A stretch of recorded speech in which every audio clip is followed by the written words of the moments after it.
مجھے بتائیں ظفر صاحب کہ ایک وقت پہ آپ بائیکاٹ کی کال دیتے ہیں، ساتھ ہی آپ الیکشن کے مخالف تھے، لیکن آج آپ مانگ کرتے کہ یہاں الیکشنز ہونے چاہیے۔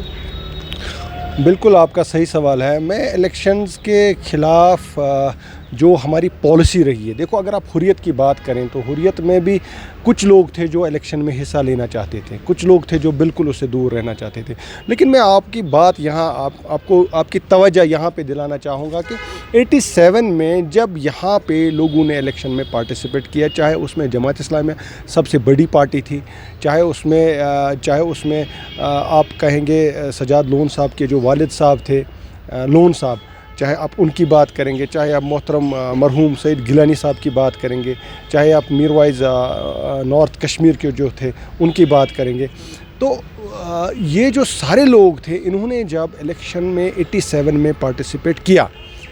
اس ٹائم پہ لوگوں کا بالکل اعتماد تھا جمہوریت پہ۔ اس ٹائم کی جو وہ ریگنگ ہوئی، جس وجہ سے پھر یہاں پہ ملیٹنسی پیدا ہوئی، جس وجہ سے یہاں پہ حریت وجود میں آئی، اور اصل میں جو وہاں پہ ناانصافی کا ایک اتنا بڑا سیٹ بیک ہوا، اتنی بڑی ناانصافی، جمہوریت کا قتل ہوا، انسانیت کا قتل ہوا، شرافت کا قتل ہوا، لوگوں کے ووٹ کا قتل ہوا، اور اس کا خمیازہ ہمیں پھر 30 سال تک بھگتنا پڑا۔ بالکل وہی لوگ جو کینڈیڈیٹ تھے انہیں لوگوں نے پھر اس جمہوریت سے اپنا ناطہ توڑ دیا۔ لیکن آج مجھے لگ رہا ہے کیونکہ